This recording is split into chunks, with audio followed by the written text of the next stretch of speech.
And welcome back to the War Report radio series, man. I'm your gracious host, Jarrett Adams, on the check-in, man. We got a returning guest, a very special guest.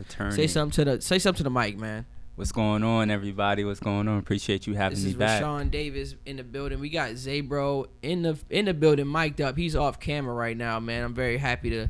This is history in the making right here with this podcast, man. This is episode 106 or 107, depending on how I put out these unreleased episodes, I guess, fellas. So let's get right into it, man. Rashawn, you're a returning guest to the War Report. How does it feel to be back?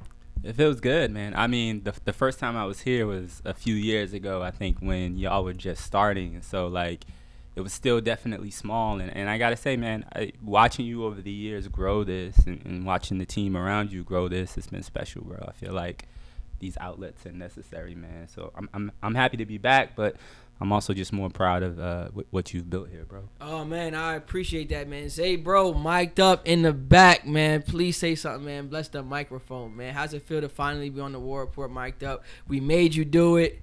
This is a DC connection from the three of us, man. Zaybro is on the War Report, man. Say something, Zay.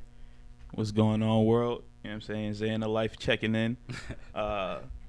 I don't believe this is my first time. I think I've made some off the mic. Oh, actually, you have been on the War Report before, Zay. What am I talking about? So, like early episodes, early, you did put some in. Oh, my bad, Zay. Put some respect on Zay's name. Got to. But yeah, man, let's get right into just what's going on right now in 2020, man. How's the year been for you? How'd you take the COVID-19 thing? Yeah, it's been a wild ride. It's been a wild year. Yeah, you know? It has. I mean, it's hard to know. It's hard to know like where to start, really. I mean, this year I think has challenged everybody, right? Like, I think it's challenged the country. I think it's challenged this city. I think it's challenged all of us, like as individuals, right? In different cities. Yeah. It's been. I would say there's been some blessings and some curses in that, right? Like, I think it's a tragedy, like the state of the economy and what folks are dealing with and all this stuff with schools. But I also think on the brighter hand, like a lot of folks that I talk to, you know, have also appreciated to some extent, like life slowing down and being able to like just reflect and refocus and all of that stuff. Yeah, I was talking to a friend of mine the other day, and we were just like making the comments about how, you know, everybody always talks about needing like a year to take off just to reset, like. And adulthood doesn't often present you with those opportunities for like a sabbatical or anything like that. Yep. So to just be stuck at home, like, hey, you got to stay in place.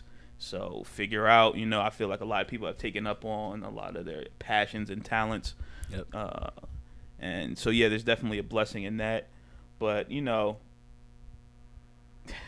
wins and losses, man. You know, that's how things is going to come. You know, people are adapting.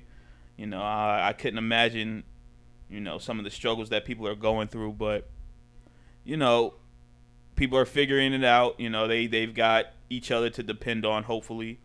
And, yeah. Yeah, man, that's kind of where we are at right now in this country. And you guys are right. Like, I was going to say I'm not sure what I was, like, really doing in quarantine, but it was like interesting for like the Georgia experience of like away from home. Right. I definitely felt like I got like sick once, like, you know what I mean, like, but I like survived it, but I never really got tested for corona or nothing like that. But it was definitely interesting because like the NBA shut down, and it's like, damn, like I was pretty much mid-season with NBA. Things were going really good at the job for me. As far as how's Atlanta been, man? Bro, man, it's been crazy. Talk to me, man. It's been a while. It's been crazy, man. So, yeah, man, I was just looking up through the Polaroids. Like, I got my collection of, like, Polaroids right here. Actually, it's stacked. And, like, that Detroit trip, I feel like changed my life as far as just networking and meeting the right plugs. And I met my, my mentor today, Torrance Wilson. Shout out to Torrance.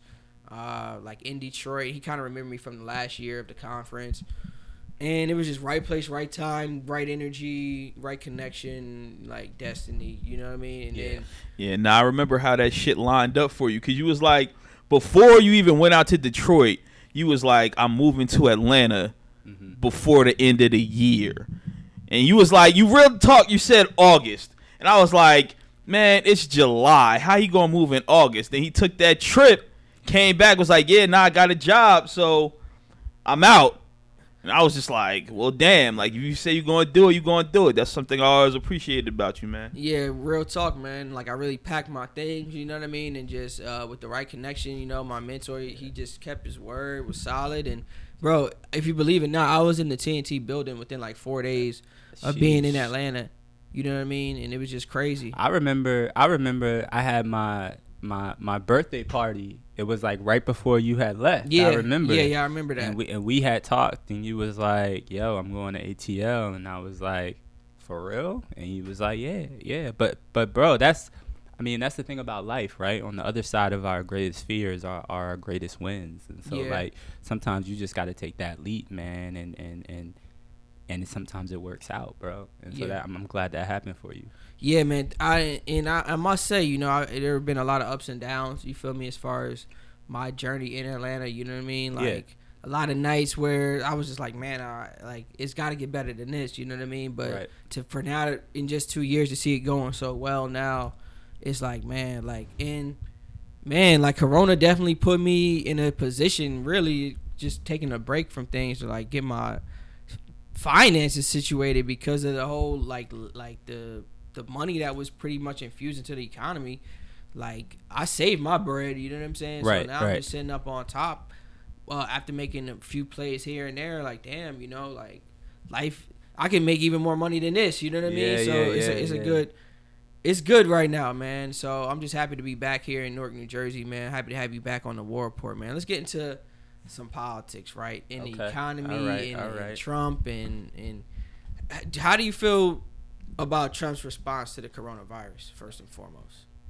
I mean, I think I agree with most people that it's been like underwhelming, right? Like, I think that to me, what I'm looking at is it's not just about the virus itself, right? Like, it's about all of these other things that the virus has created, right? Which is our schools are debilitated right now, right? Like, our public transit systems are suffering. Like, every social service system imaginable is struggling right now because of this, right?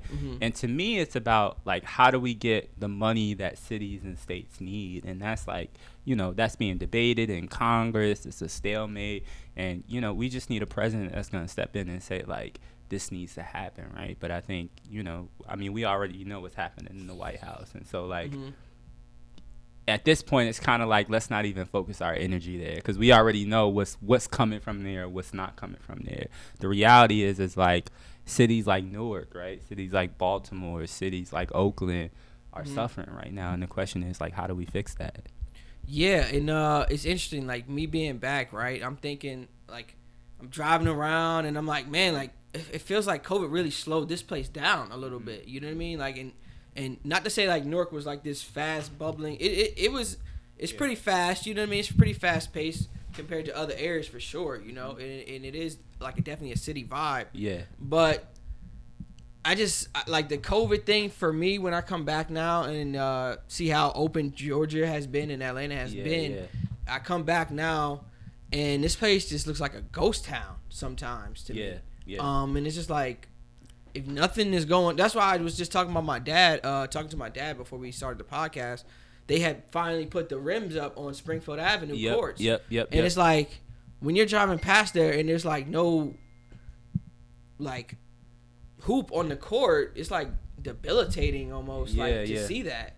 And see like no kids out there and just like nobody, like it's just crazy to me, man. I don't know. And that's what makes it challenging, right? Because you have two things that are competing at the same time, right? Like, you have this question of public health, which is how do we keep people safe, right? And that means making sure that people don't gather, making sure that people aren't in close contact. And where are the places where people are in most contact, right? It's schools, it's sports, like it's all of these things. But on the other end of that, right, particularly with a city like Newark, oftentimes those very things that we're trying to avoid are the very things that create outlets and lifelines for people. Like, if anyone who spent any amount of time, anyone who spent any amount of time in this city understands that like basketball is a lifeline for some kids in this city. And so like it's a tough compromise. Yeah, absolutely, man. And for me, man, you're absolutely right, first of all. And like, that's exactly how I felt. I was just like, man, like, damn, I know a kid out there like probably wants to get it in, you know what I mean? But there's no hoops on the damn rims. There's no rims. So I'm just like, man, like that's pretty debilitating knowing that like Atlanta didn't have to take it to that route type stuff, but at the same time, the Northeast was kind of like the epicenter of the virus here in the United States a little bit. So to see people the way how serious people take it. Also, LA Fitness when it first opened, I went the first day and which LA Fitness? In Kearney. Oh, okay. So I'm going to LA Fitness in Kearney, right? And they're doing like the protocols and everything like that. Yeah. But if I could describe it to like compare it to Atlanta, it's like it's because it's like the first day and it's so new to them. Yeah. They're moving so slow. In my right. I'm like, guys, just scan me, sign it, whatever. You know what I mean? Just let us go, let us work out. You know what I mean? But they're like, have you been in contact with anybody in 14? Like they're like asking every person that walks in the gym. Obviously, they're gonna say no. Yeah. Even if they that's one thing I wanted to comment on.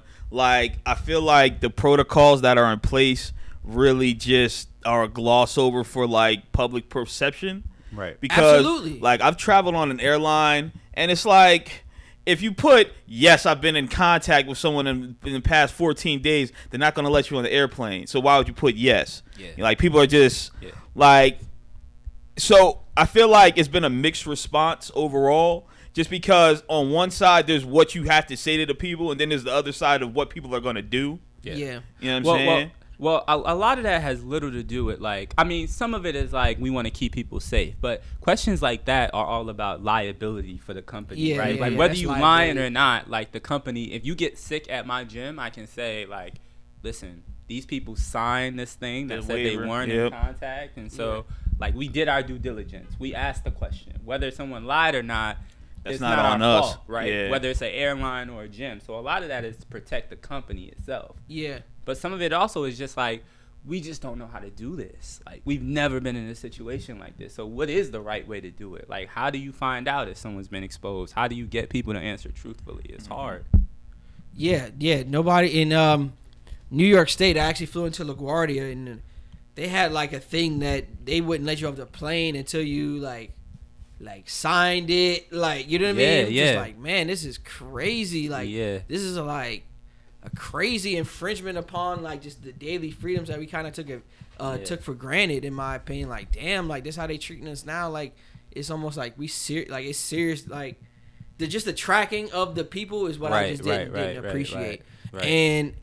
And that's another thing as far as like tracking and just technology. As far as we advance here in the future, like we're really getting into like movie type stuff, you know what I'm saying? Like movies type. I mean, technology. I feel like the thing about privacy, like privacy is a myth.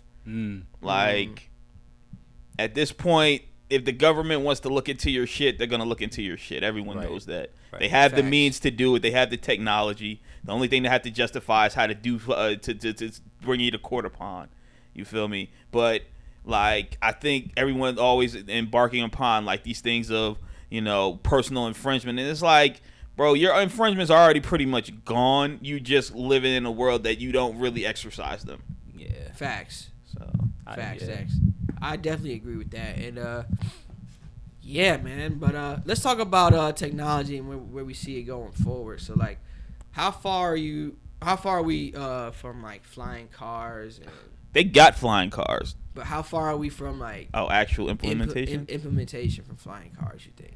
I think we're a little ways off from that, and let me tell you why. I think so. Here's the thing, like when we first envisioned flying cars like 50, 60, 75 years ago, I don't think we understood that like our airspace is already so filled. Like, I mean, at a certain point you have planes, right? So you have to, like, that airspace is already filled. We fly hundreds of thousands of flights every day. Yeah. Mm-hmm. So, and then below that, I mean, in the next 10, 15 years, you're going to have, like, armies of drones doing everything from dropping off food to delivering a package. So it becomes a question of like airspace. Like, is there, and now imagine a world where, think about how many cars we have now, millions of cars. Thinking about millions of cars crisscrossing like basically lower airspace. Like it's not even a question of can we get cars off the ground. It's a question of like, is there a way to really manage the flow of cars like across the air like that?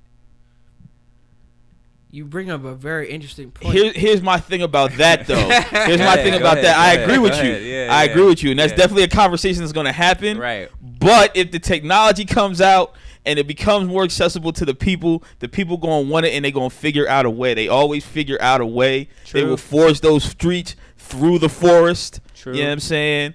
So on that note, it's like, I never even thought about that perspective. It's like, we've already got hundreds of thousands of planes. You already got, and the personal drone usage in the past 3 years has shocked me. Yeah, how that I can't believe, like, when they went to Best Buy, it's like you could just buy one, you know what I'm saying, $500, boom, you get a drone all up in the sky. Bro, I was hooping yesterday. I went to a basketball court yesterday, and it's a dude in between games flying a drone over the court. Like drones are just, they're like cell phones to a lot of people now. Like, he just flying drones in between. Like, he's plays, then he was off, and when he was off, he pulled out his drone and was recording games. All drones like cameras, or most of them have cameras, I would say. Like, low-key, I have a drone myself. Like, I won a contest with AMC, and they sent me like a robotic drone. I just never put batteries in it. I have one. It's right in the other room. And it's like, drones to me is, if you're controlling it yourself, how the hell do you land it?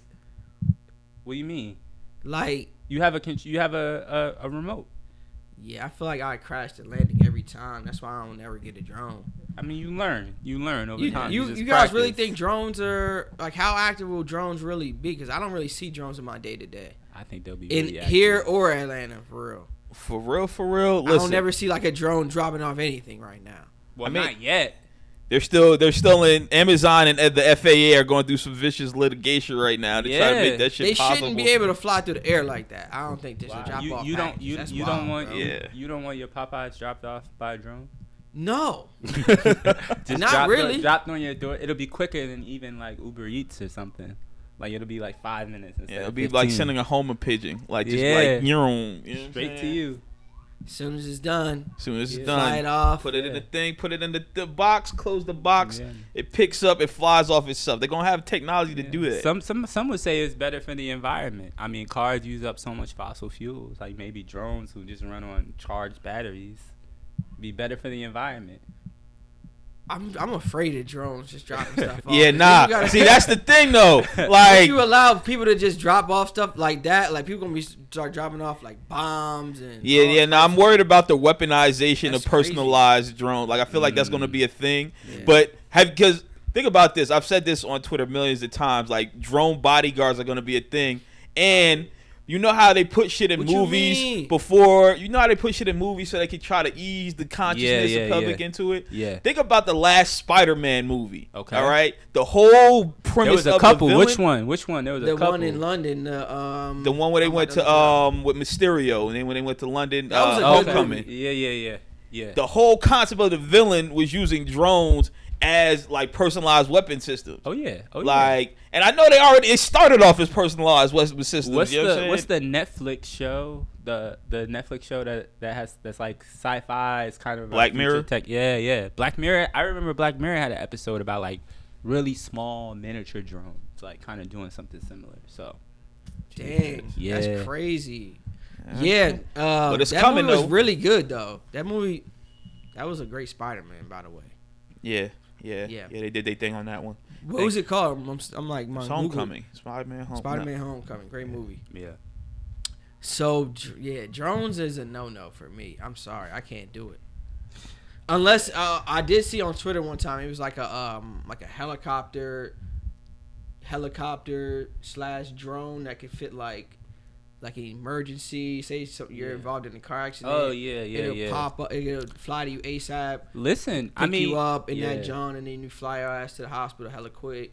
Drones, I would be okay with that. Drones, they'll have like a lot of capability, bro. Like it'll be a lot of use for drones. I think the question will be kind of like, to your point, like how comfortable ultimately are people with it. But I would say people are gonna be comfortable with it, because even now, bro, like, I don't know if y'all saw this, but I think it was Amazon, like maybe 2 years ago, has a function now. Like, you can like unlock and lock your door via your phone now. Pretty much a bunch of apps offer that. I think it was Amazon. It might have been another company. But they have like a home camera at your front door.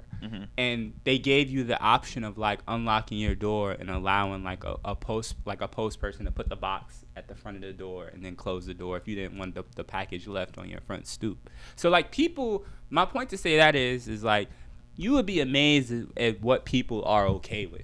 Yeah, you know what I'm saying? You grew up, you heard "Don't let strangers in your house," and then you got Airbnb and Uber where you hop into people's cars. Like who would have thought people would have been like, "Yeah, no, I'm cool with letting people sit in the back of my car while I drive them around. I'll do that." You know what I'm saying? If the money is right. Yep. And the founder of Airbnb, what's his name? Evan something, I think. But he's been on podcasts and he's talked about it. He was like, "Yo, people thought this was the dumbest idea ever. Like a platform that allowed people to rent out rooms in random people's house. And now you can't even imagine your world without. Most people can't imagine their world without Airbnb now. It's become such a pivotal part of people's vacations when they go see other cities. I just rented out an Airbnb a week ago. There you go. You know what I'm saying? There you go. Yeah, so you don't know. You don't know people keep what saying you're like gonna Uber's How you gonna guys feel disappear. about Airbnb stock?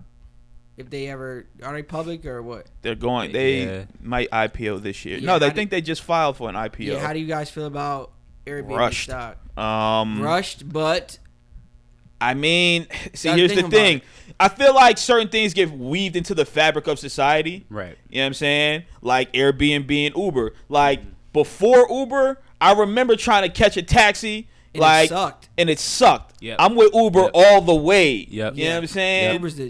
Uber changed. So everything. the fact where people were like, the world. no, I don't think Uber's gonna be like they're gonna try to like make policies to get rid of Uber, and it's just like that's never gonna get the people are never gonna respect that. You feel me? Uber provides too much convenience for people, especially through Uber Eats now too. Yeah. It's like, you know what I'm saying? So with that, the Airbnb. But let me tell you my fear about like an Uber. And I was talking to who was I talking? I was talking to somebody about this a few days ago. Things have become so convenient for us, man. Like it's actually kind of wild. Like you don't even need to know where you're going. I've even had to check myself, and I'm like, yo, you could go walk and get this. Like the other day, like no, seriously, like the other day, I wanted some Chipotle, and there's a Chipotle on Market Street. That you can easily walk to. I have a bike. We can easily walk to. Like I don't live far from here. And I was this close to like getting Chipotle on Uber Eats, and I'm like, yo, things have become so easy for us. It's like you don't. If you wanted to live in a world where you didn't have to literally pick up a finger for anything, it's possible. You can work from home. They got TaskRabbit if you need anything physical done. Like what's TaskRabbit? TaskRabbit is like if you get a desk, like if you get like a Wayfair desk, you can put it together. Like Wayfair is the furniture company. Yeah. Okay. Like if you order a piece of furniture online, you can order a TaskRabbit, and some person will literally come to your house and put it together and leave. You can live in a world that's where been you around don't for like have to 5 do years. Anything. Yeah, I never heard of TaskRabbit. It's there. And you can send them. You can get a TaskRabbit to do anything. You can say, can you go to Home Depot and pick up 2 pieces of wood, or like, can you go to the dry cleaners and pick up my dry clean? Like that's TaskRabbit. If you have the money, I didn't know it was that fucking convenient. Yeah. Goddamn. Yeah. Damn. I never even heard of TaskRabbit. Yeah, man. TaskRabbit is I mean, in some ways it's beneficial. Like if you have a disability or for whatever reason you can't do a lot of heavy lifting or you can't put something together, like it's cool. But I mean, I just think all these apps in general are like, I think a lot of them were at first solving legitimate problems that we had, but now it's just like, how can we make your life even more convenient than than a year ago? Excess of excess, you know right? What I'm saying? Yeah, definitely, man. And I was never an Uber Eats guy for real. Like I never really tried Uber Eats. So I came back to Jersey this time. Yeah, I spent like over $100 on damn near Uber Eats, but it was worth it. Great, it's cool. great because I got the restaurant that I wanted to get. You get the stuff that you normally get. Yeah. So I was actually happy I did that. Yeah, but I gotta, I check myself sometimes. Like, even on social media sites, like I find myself like, all right, I'm gonna take this week off from like social media or some of these apps, because like if you get too engrossed in them, man, it's like, man, it's intense. Yeah, how do you feel about social media going forward? Because right now I feel like Instagram has been out for a long while. Mm-hmm. Twitter has been around for a long ass time. What's next? Or are we going to just ride out IG for like the next 20 years, 5 years? Like, what's next for social media, in your opinion? Like, is there going to be a new platform, or does... So... Sorry, this is. I feel like you about to drop a gem on us. Nah. This is mad random. Oh, okay. But I was reading in the MIT technology review. Yeah. They're coming out with technology that lets you simulate taste. What? And smell. Yeah, they got like receptors that deliver like specific, like pulse notes, I guess. Yeah. And it's supposed to simulate certain taste buds or something like that. Right. And I think the next thing is gonna be like, yeah, like if someone cooking something through like IG live video, you can smell it. Yeah. Wow. Shit's gonna be crazy. As far as I think IG got the monopoly on shit. That's another reason why privacy is a myth. You feel me? Because IG is owned by Facebook, and Facebook is selling everything to the government. Yeah. So, you know what I'm saying? But yeah, they got the monopoly on the market. There's other apps that trying to come through, but then IG just takes what they have. You feel me? Like TikTok is coming up strong. I just came out with Reels. You know what I'm saying? Yeah. And that's always going to be a thing. But I don't know. Social media has its conveniences for society that have not been presented before. And I see the advantages of it just through people being able to like express different opinions. Yeah, of and course. Like finding the not only resources but like the audience for like their topics. Yeah. And I think that has its own special place. And so that in that just respective lane, I don't think it's going anywhere. Yeah. But I'm not a tech expert, but I think I agree with everything you said, and I'll even say like almost like parallel to that. Like I think people's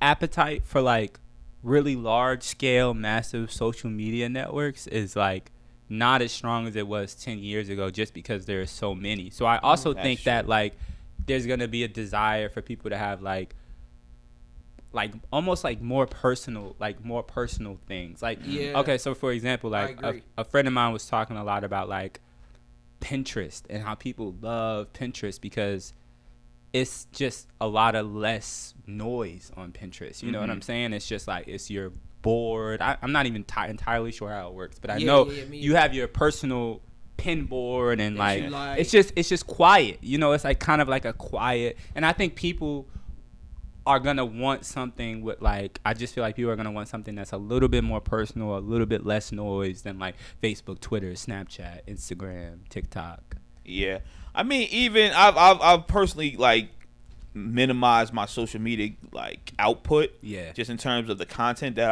I share. Like I haven't had like a consistent post on Facebook. I mean Instagram in like 4 years at this point. You know what I'm saying? Yeah. But I use the stories, so it's like, all right, you could get it for today, but that's it. Yeah. You know what I'm saying? And I don't post on Facebook at all. Right.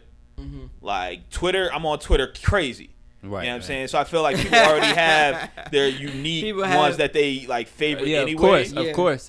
And I agree with you on like the privacy aspect, because it's like one of my homegirls, she just, I don't know, she she started a social group on Instagram, right? And it gained like 200,000 followers in like a month. Wow. Wait, what did they just do? What did they do? They started like a social group or whatever. Yeah. But it gained like 200,000. But she's now talking about how like she doesn't have any privacy on anything. Yeah. Like she'll say like people will follow me from one network to comment on something on another network of hers, and it's just like I've got to figure out how to bring down my level of content. I got to reassess, it's a lot, the shit that I put out. So it's just like that's definitely an aspect that you got to consider. Yeah, I know a few sort of social media content creators or influencers or whatever the term that you want to use, and a lot of them tell me how stressful it is, man. Like it's you get a certain level of celebrity with it, but it's also like it can be very stressful, man. It can be very stressful. A lot of eyes watching. Yeah. You know what I'm saying? Fame is a motherfucker. Yeah. That's why I don't want it. Yeah, it's crazy. I feel like how you guys feel about like, well, there's a lot of people I feel like on social media though that use their platform for good though and make a lot of money though too though. So, absolutely. Like I said, there's always going to be a place for it because it's opened up a lot of avenues for people that weren't available before. You know what I'm saying? Right. You got a lot of ways for it to express, you know, and like I said, you can find your audience there, and it could be for people who you're looking to sell things to as well. You know what I'm saying? Yeah. So, absolutely. Yeah. But I absolutely agree when you say, like, people's need for consumption of it has gone down drastically. Because it's like, when it first started, it was like everybody's on it, but now it's like, all right, I see what this can put out, and some people are kind of weary of it, and they form strong opinions about it at this point. Yeah. So it's like, you know, I mean, the boycott Facebook movement is big. Like a lot of, I know a few people in my personal network who have totally just, I'm off social media entirely, and I feel like, I feel like for some people, to your point, it's a necessity, right? Like if you do anything that that revolves around other people, social media is an important tool, right? But I think like in terms of just like, it's just a lot, man. It's just a lot. And so like I know people have totally just like, I'm off social media entirely. Like you want to know how I'm doing? Email me. Give me a call. Let's have a conversation. Call me. Write me a letter. No records. Yeah, that's crazy. How do you guys feel about robots though? Like we talked about drones. You know what I mean? That led to social media. But one thing I wanted to bring up real quick was like robots, whether like we're talking about attack robots, like the automation of armies and shit like that. The future, like warfare. Oh, you getting like, deep. Cause like because like when I think about robots, right? I'm like, wait, but like you can pretty much create a robot to do anything, right? But like whether it's like robots like chopping up vegetables all day or whatever the case may be, or like a military robot. But sometimes that kind of creeps me out that like. We all grew up on movies like Terminator and shit like that, so it's like, crazy. You got this. It's just actually not even cool for real. but they definitely have them. Like they don't like the odds are that somewhere like. Even though the United States has like a drone robot army, just in case shit gets thick and China just unveils theirs, don't you think? Or Russia unveils theirs. I mean, America. America spends trillions of dollars on our military to make sure that we have the best of everything. So, but what I'm asking you is this. Do you believe that there is like a robot drone army already there? Bro, it doesn't take anything to make a drone. Like, you know what I'm saying? No. Like, you remember... Well, a drone is a robot.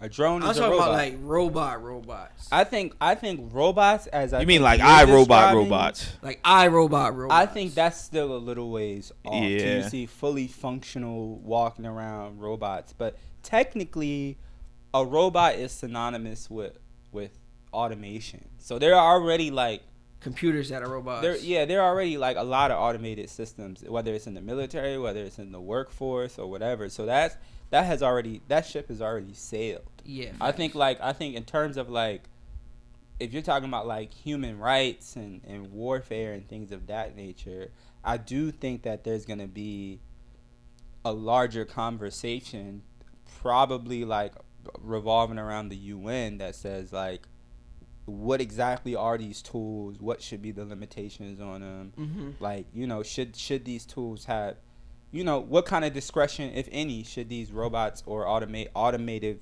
tools have to like decide who lives and who dies and stuff like that? Like, I think that's a larger So it's the same way the Geneva Convention happened, like after World War I. See, here's my thing. Sorry. No, go ahead. First, I don't think we have much to. I think the nature of warfare has changed over the past 20 years specifically, and I'm just talking about the period between 2000 and 2020. Yeah, facts. You know what I'm saying? And I feel like the things that we have to worry about are not like. I'm actually very concerned about shit like Skynet and shit from Terminator. It sounds crazy, but like when you get into the conversation about how Congress is like taking the artificial intelligence conversation, it's like you kind of see that they're behind the ball on the regulation of the shit, and it's kind of like that leads to an open air of what chaos. Could happen. Like it's just like I actually never saw Terminator. Yo, like, man. I missed that wave. Well, I mean, it's online. Just go check it out. The thing about it is, like, Terminator, the first one is one thing, and then Terminator 2, the second one is another thing, and then Terminator 3, you gotta watch all three, kind of. Okay. But don't watch anything after that. You don't gotta watch. Are they back to back or are they spread apart? Like in terms of when they came out. They're spread out. The first one came in like the 80s, then the 90s, and then the 2000s. They came out like once every 10 years. Okay. But now they're cranking them out like every 5 years. You only need to watch the first three. Real talk. Are there more than the only ones are Arnold Schwarzenegger? You know just watch there's like probably like 6 Terminators. Wow. There's like 8 actually now. 8 now? Yeah. But like 8. Terminator 1 and Terminator 2, bro, definitely when you're in the mood to throw on a really good flick that you have never watched before. You gotta get your popcorn ready though, cause like I remember my first experience with the first Terminator. We was at Uncle John's house. Remember he had that house in like I don't even know. It was in the burbs somewhere like West New Jersey, like West Jersey. I don't know. He's moved so many times, but like as a kid, like my heart was like pumping. Like when that straight first come on, you're like, yo, this straight crazy. I gotta watch. But if I don't know if y'all ever seen the show. I want to give away the movie, but I don't know if y'all ever seen the show Silicon Valley. Yeah, of course. I've seen like it's the a first good show. But the premise of like the season finale and like the show's exodus was like the artificial intelligence conversation wasn't being addressed properly, and I find it funny that Bill Gates was in that episode because he's the one leading the conversation at Microsoft. Well, Microsoft is the company leading the artificial intelligence conversation, and it's interesting to see the next lengths of what warfare is going to do.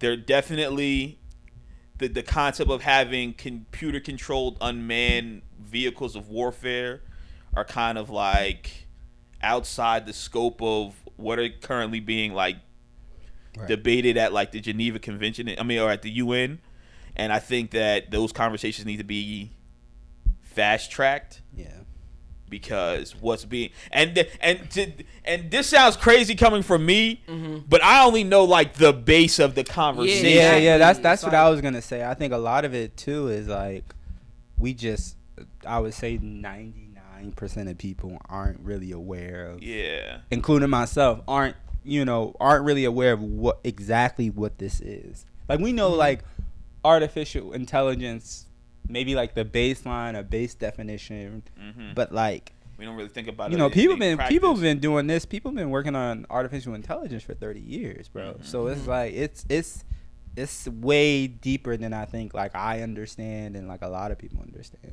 Yeah, definitely, man. Who has a company reached $1 trillion yet? Apple was the first. Yeah. What was the second too? Was it Amazon that reached it for a second, like a hot second? I think Amazon touched it and then they fell back off. Okay. How do you guys feel about like the rat race that Amazon, Apple, like the high super duper companies are on right now? Like what are they chasing? I like that we're doing like a potpourri of conversation right now. Just keep it going. It just keeps going. Yeah. How do you guys feel about like, cause like It feels like they're in a race for something, but I don't know what it is. It's just like life World extension. domination. Is it world domination, life extension? Like, what are we talking about here? Well, I think it's about, I think it's life extension. Maybe, I don't know. But I think like I think it's like it's what this country has always been about, for better or for worse. It's like titans of industry competing just to see how big they can be. I mean, Bezos, Gates, the late Zuckerberg. Tim Musk, Cook, Musk. Zuckerberg. I mean, they're nothing but a 21st century version of the Rockefellers or the Morgan Stanleys or like the Henry Fords or you know what I mean, or Andrew Carnegie. These titans of industry at the top of the 20th century who people were saying the same things about, like Andrew Carnegie and like just this massive monopoly on steel and construction that he was doing, and Ford, and how everybody in America was buying a Ford car. So I mean, it happens. Like it may take a century at a time, but every generation has these like just giant titans of industry that say like how big can we grow? And I think it's like to some extent I don't think there's like Anything I wrong think with that. I think well I'll say like I think that's just it. I think when you get to that level, you're always asking yourself, how big can I go? That's why when people are like, this person has enough money, why don't they just stop? Like, why don't they just give it away?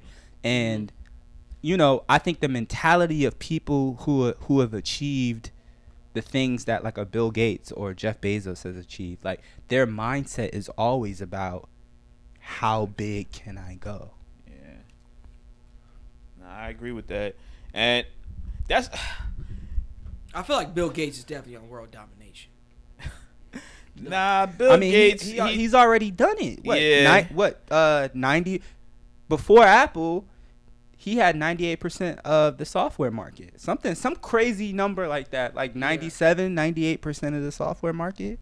Yeah, Bill Gates doesn't follow anybody's rules. Bill Gates does what the fuck he wants. Like, if you question it, like that's the thing about people being like, oh, he wants to take over the world. It's like there ain't shit he can't do. Like, I got an island in the Bahamas and an island in the Philippines. You feel me? Like, what can Bill Gates do? Yeah, You know what I'm saying?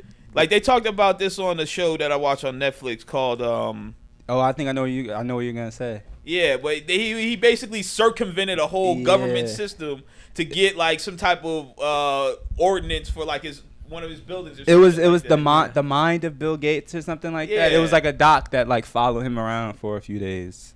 Yeah, but what the hell did he do? He circumvented like the entire government. Yeah, to get something done. Yeah, basically. Like, yikes, man. Hey, ain't nothing wrong with that. He had a goal he had to achieve, I guess. But I mean, yeah. I feel like Bill. But what multinational company doesn't do that at this point? Right. You know what I'm saying? Yeah, I think there's a thin line between like Bill Gates though and like a James Bond villain, like behind the scenes. Like I feel like Bill Gates is up to something behind the scenes that. Hey man, listen. Everybody takes it. Everybody's taking advantage of exploited labor. Yeah. Everybody knows about it, but people just kind of like, hey man, yeah. What's up with the exploited labor, man? Like that's just a consequence of business. I don't know. Like China Apple justifies it by say like. Nobody does nothing. It's crazy. My thing is, and I'm not like a business expert or like I'm not fully hip on like multinational corporations, but what I will say is like where I fall into this conversation is I just think that like there should be more than white men should just be dominating this space, right? Like I think why haven't we really had like a black titan of industry yet? Like what do we have to do to get to that point? Like we've had I think in the past 10 years we've seen a couple of black folks break that $1 billion ceiling, which has been huge. You know what I mean? Facts. Jay-Z. Yeah. Ye. Maybe Ye. Tyler Who knows? Perry. Yeah. Tyler Perry just did it, bro. which is amazing. Yeah. But I would honestly say like, as far right now, I would say Tyler Perry is really he's the only one I would really say is like a titan of industry, because Tyler Perry has a whole thing going on. He has a movie line, a production company. He's insulated himself entirely. Like I don't think Tyler Perry is really dependent on any outside force in a way that some of these other, like Ye reached $1 billion because of it. Adidas. And, so I think like shout out to Tyler Perry. Out and sell music, yeah, shout out to Tyler Perry. I mean, I feel like, to be honest, I feel like there's specific factors that stop like growth and progression like that. It's funny you mentioned that. One of the richest black man in America, Robert Smith, right now, right? He the way his company works is it's a business to business platform company that acts as a private equity entity, so it absorbs other companies to add to the platform that they sell to other companies to basically top and bottom their business. Okay. You feel me? That's what he does. But right now, he's currently being investigated, you feel me, for, tax evasion and like offshore companies that every other multinational company has. You feel me? Yeah. And it's just like, of course, the second you start talking about, companies should give back or companies should pay reparations toward, the African American community, that, these problems start popping up. So it's like, as far as you go, there's always going to be factors there, or there's definitely factors now that are trying to actively stop, the growth conversation. Oh, yeah.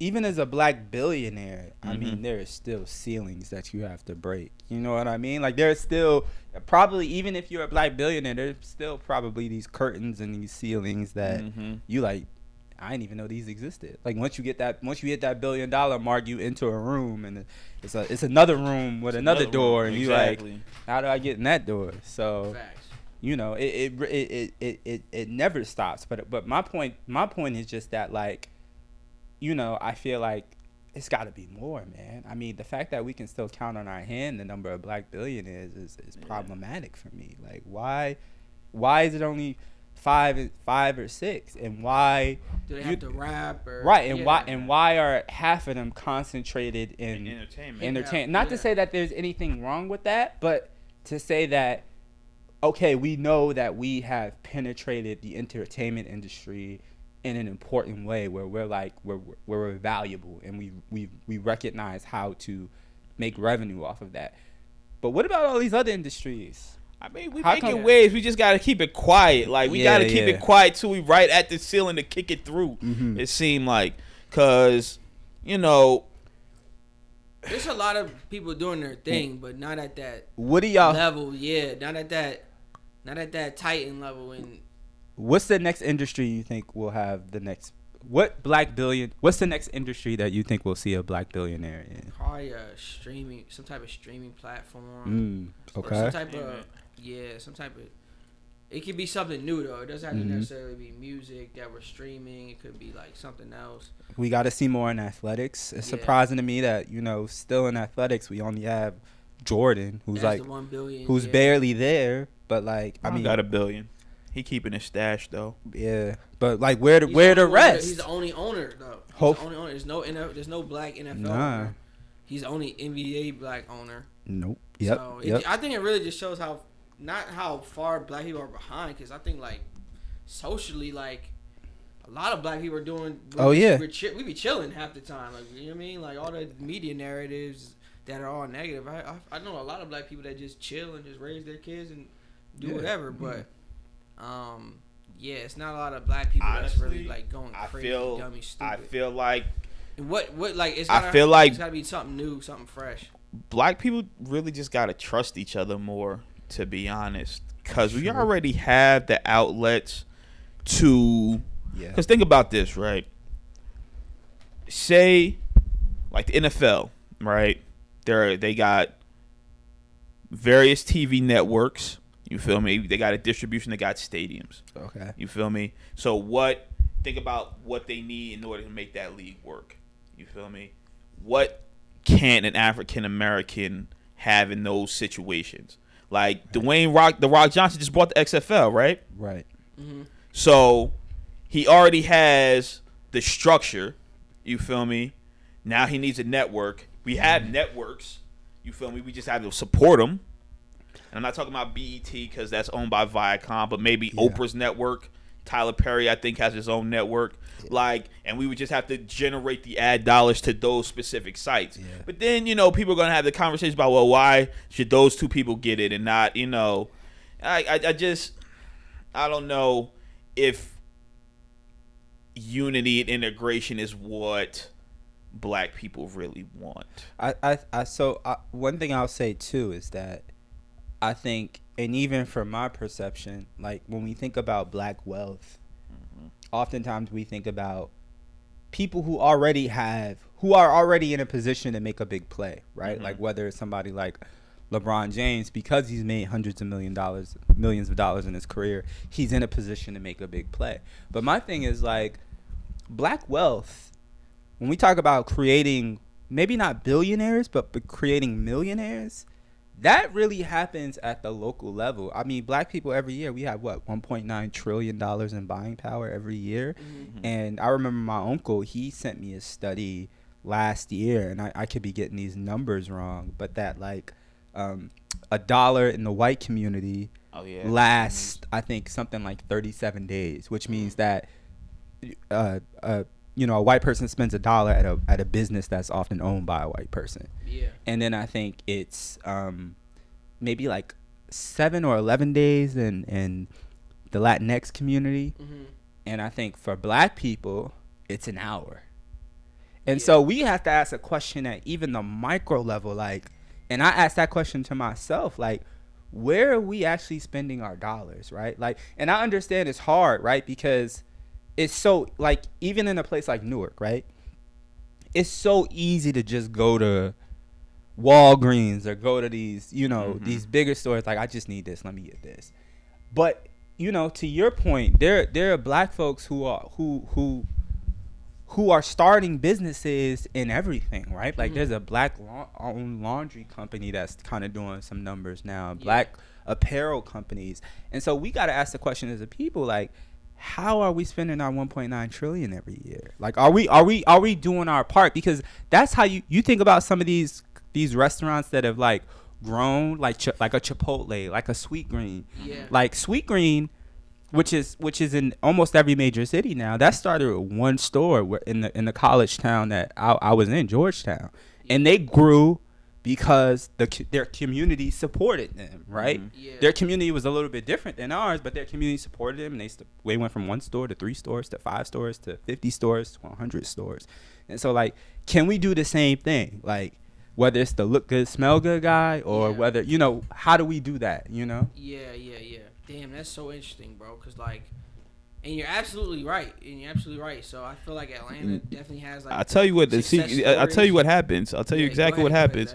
The people who get in the positions to actually make those establishments happen, right? They'll be paid off by the establishment to just stay like a high. You feel me? Say that again. Talk to me more. Say that again. So you'll find somebody who can put together a whole, business from top to bottom. Right. But then a company will come in and say, hey, listen, do this for us. Like, you can possibly make $1 million in 5 years. Okay. You feel me? And then after that first year, it'll go to 10 million. You feel me? Okay. But what'll happen is they'll say, you know what? We'll give you 500,000 right now. Yeah. You feel me? To work for us for the next 5 years. Yeah. You know what I'm saying? And so you're thinking in that 5 years, I'll make, you feel me, 2.5. And even if I start my own business, I only make $1 million in those 5 years. But after that $1 million is made, you feel me, you'll have the structure to make 10 million the next year. It's the risk. It's that risk. It's tolerance. The risk. Yeah. It's the risk tolerance. Problem is we don't have the capacity to sustain that risk. Yep. You know what I'm saying? That's brilliant, bro. That's right on the money. Like, because like many of our communities have been deprived of wealth so long that like when you do get that opportunity, a company offers to buy you out or a company offers to hire you, you like, well, I gotta buy this house. I gotta start this Exactly. investment profile. I got shit I gotta do for my family. Yeah, I got shit yeah. I gotta do for my mom. You know, my moms need a house. Like, yeah, it's tough, man. But I think like again, like. But I feel like even more so, like you said to your point before, like it's starting more now. Like I feel like the conversation is shifting. Yes. Like I feel like, especially in this last year, especially like, you know, people are more, you know, preaching about black ownership. You know, Jay-Z and Pharrell just dropped that song Entrepreneur, like start your own shit off. Yeah. You know what I'm saying? Yeah. Like R.I.P. Nipsey Hussle, like that was his whole thing, the whole vertical integration of his projects. Yeah. You know, make sure we have the top from the bottom. Yeah. So I think the conversation is shifting. I think, you know, more people are moving toward being more conscious about where the dollar is being spent. Yeah. And I love that because it's like, yo, is it black owned? You know, the black influencers I see on TV, on Instagram, they're moving toward more black platforms. Like, hey, listen, these are the brands I'm rocking, And that's what all we black need. owned. And that's what we need. You That's feel what we me? need. But it has to be more than just... It has to be more than just a concept of doing it for the money. Right. You know what I'm saying? Yes, Because the money might not come, and then people will be like, well, I should have just kept the job. You know what I'm saying? And they'll express those things, but it's not about the concept of it's not about the concept of money, it's about the concept of a job. You know what I'm saying? It's like, who do you want to work for at the end of the day? And I think a lot of that is about, to your point, it can't, dollars and cents is important, but it can't be all about dollars and cents. Like a reason you have to be doing this too is for the culture, because if you make a conscious decision to say, like, I want to buy more black products and support more black businesses, you know, in a lot of those cases, man, it's going to be more expensive for you to do that. It's not going to be the most economical decision you make. So a lot of that has to be like me consciously saying, like, I want to support more black businesses, even if it costs me more. Even if I don't perceive the service to be the best. You know what I'm saying? Because the shit that we'll accept from white companies are shit that people won't accept from, like, small black-owned businesses. Like Walmart, if they'll tell you, hey, listen, you're not getting this package for 2 weeks, you feel me, because of COVID, you know, people ain't going to be calling Walmart every day. Right. They'll just take that on the cheek, like, oh, well, Walmart said they can't do it. Right. Like, I ain't even, you feel me? Right. But a black-owned business, that person will get patronized every day, like, well, where's my package? On every comment, on every Instagram picture. Like, it's like, yo, bro, you wouldn't do this. Like, keep that same energy. And that goes back generations, bro. That's generations of trauma in us that says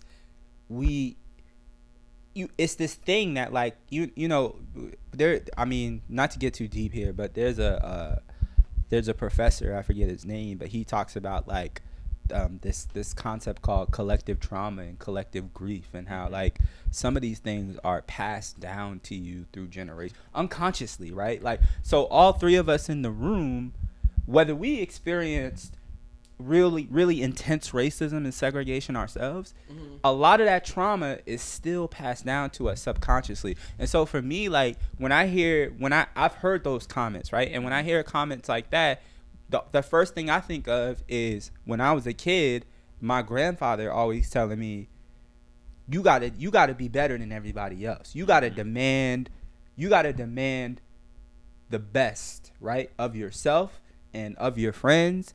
And to me, what that says to me is that, like, we don't, as black people, we don't give ourselves enough grace, man. Like, it's always like there's no room for imperfection, and that's how we look at ourselves, and that's how we look at each other, right? For real.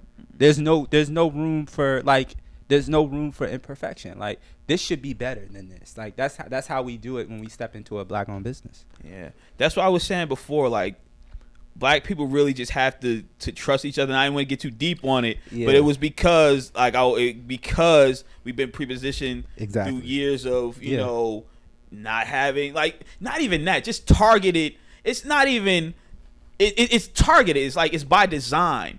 Like, it's been put into our minds, like, just little shit like that I think about now, like hearing rap lyrics growing up saying, yo, my lawyer's Jewish, like that. It's just little things It's like little things like that have been, circled and repeated that people think, that they take to heart and they take this fact at their point. It's like, oh, well, when I'm thinking about getting a lawyer, if I want the best, I know I got to go to a Jewish guy. Why? You know what I'm saying? Like, we thought about, and that's why I think they killed Johnny Cochran. You know what I'm saying? Because he was the best. He was the truth. He was the best. He was the best. And they was like, yo, if people following behind Cochran, like, he be the best. Yeah, got to get him out of here. Yeah, and he was about to fight for reparations, too. He was coming for that reparations check, too. Yeah.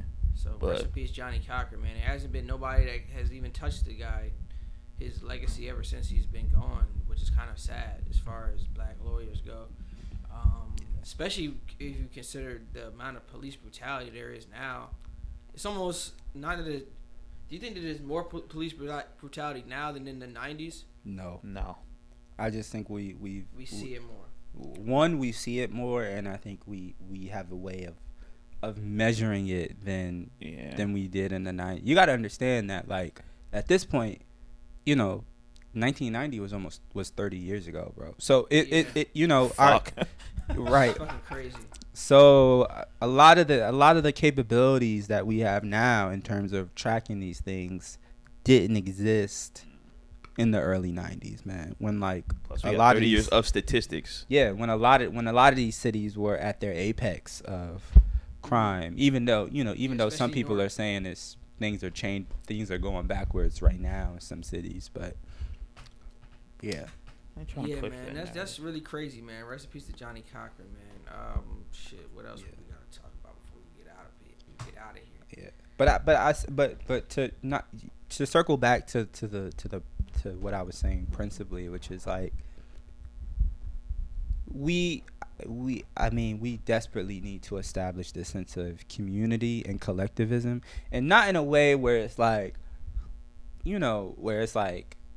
I'm looking out for you all the time. Mm-hmm. You looking out for me all the time. But in a way that simply says, like, if there is a possibility for me to buy this from a black-owned business or support black people in some way, then that has to be, we have to be able to do that unconsciously. Like, I think now we do it because it's the thing. It's hip, right? Yeah. And everybody's talking about it, but people aren't going to talk about it forever. Like that's just the way culture and time works. Like 2 years from now, maybe some things happen. Some black folks are elected, some black folks are elevated in some companies, and we're like, all right. But we still have to keep that mindset. Like, we are such, we have, as a people, we have so much power, like economically, culturally, and it's like, we have to start leveraging that. Hey, leverage is my favorite word, man. Absolutely, man. You guys got anything else, man? You guys want to have? We've been chopping it up for like an hour now, man. We've been going for a little. We've been chopping up some heavy game on today's podcast. I appreciate you guys for definitely coming through. Yeah, this was good. Is there anything you guys want to add though before we get out of here? Yo, my last comment is if you haven't already. I'm saying, open a brokerage account. You know what I'm saying? That's gonna be my last advice. I always said if I'm gonna write a brokerage account. A brokerage account is an account like a bank account that allows you to invest in stocks and bonds. Okay? That's all it is. That's all it is. All right, but it's very easy to open one. You can download an app on your phone. Yep. You can open it within 5 minutes. I think when you say open up a brokerage account though, I immediately think, okay, I'm going to be talking to a brokerage agent, and I'm not going to be the one putting in the bread myself. It kind of seems like, the Wolf of Wall Street where they're calling for advice from the guy. That's kind of what a brokerage account sounds like to a black person that doesn't know anything about brokerage accounts. Just letting you know. All right. Well, to speak to that, back in the day, before the internet, there was a higher threshold of research that required a broker. Mm-hmm. Now, not to say that there aren't professionals that can manage your money, depending on what you're looking to accomplish. The bottom line is the threshold for entering the stock game, which was one of the largest generators for wealth ever created, is as simple as downloading an app, Mm-hmm. And opening an account. Think about the things that you use every day. There's some type of connection to the stock market. Right. You can. It's simple as Googling it. And I hate to always go to just Google it, but it's like, all right, think about the kicks that I have on my feet. Who owns it? Do they have stock? The stuff that you use, like you said, the stuff that you use. Stuff that you use every day. What's the stuff in my house? What's the stuff that I wear? Where's the stuff that I consume? Where's the stuff that I shop at? Right. You feel me? And as you guys were talking about that, it's like, damn, like I got on Nike socks, Yeah. Nike shorts, damn. You know what I mean? Mm-hmm. So it's like, how much money have I just gave to Nike like over my lifetime? It's ridiculous. Exactly. So the last thing I'm going to partake on the War Report people is open a brokerage account. You know what I'm saying? Get some life insurance. Get some life insurance. Absolutely. I have mine. You know what I'm saying? That's lovely. Because life insurance is very important in terms of making sure that you don't leave a burden to your family. Yep. In your passing. Yep. Yeah, man, drink some alkaline water, man. You know what I'm saying?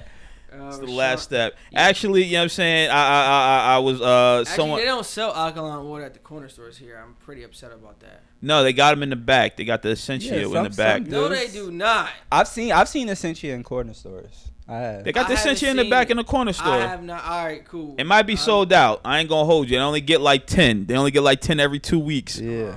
But they be getting them.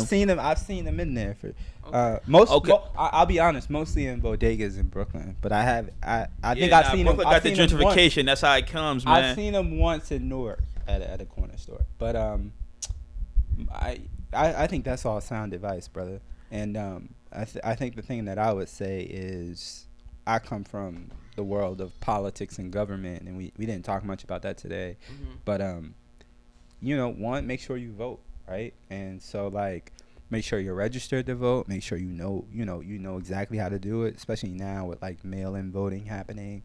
And one thing I like to emphasize to people is we focus on the presidential election, and that's important. But a lot of the stuff that affects your day-to-day lives are made by people are decisions made by people at the local level, the county level, and the state level.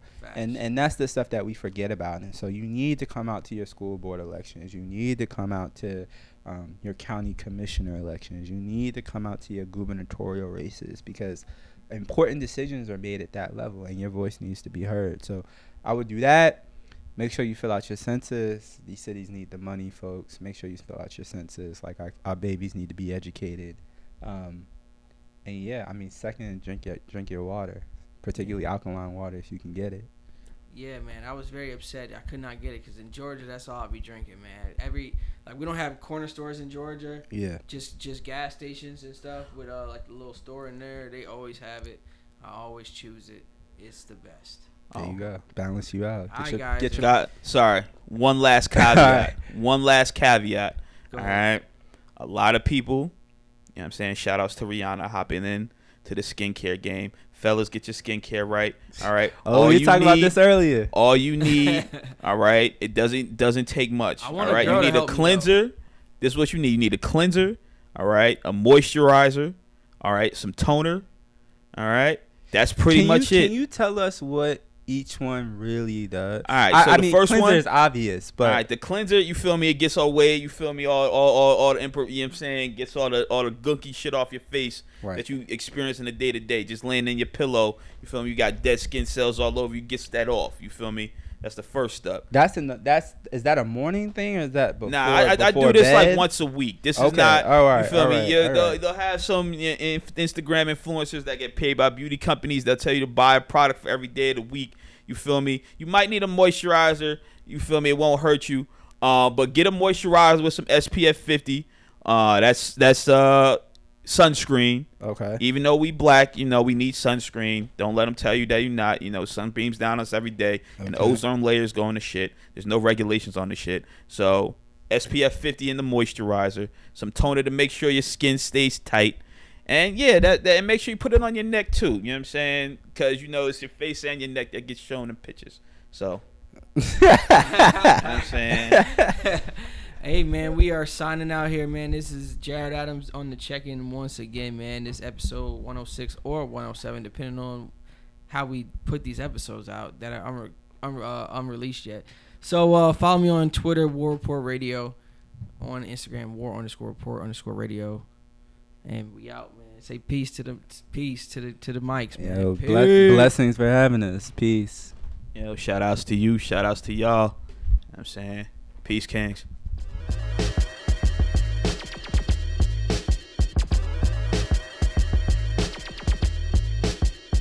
Well,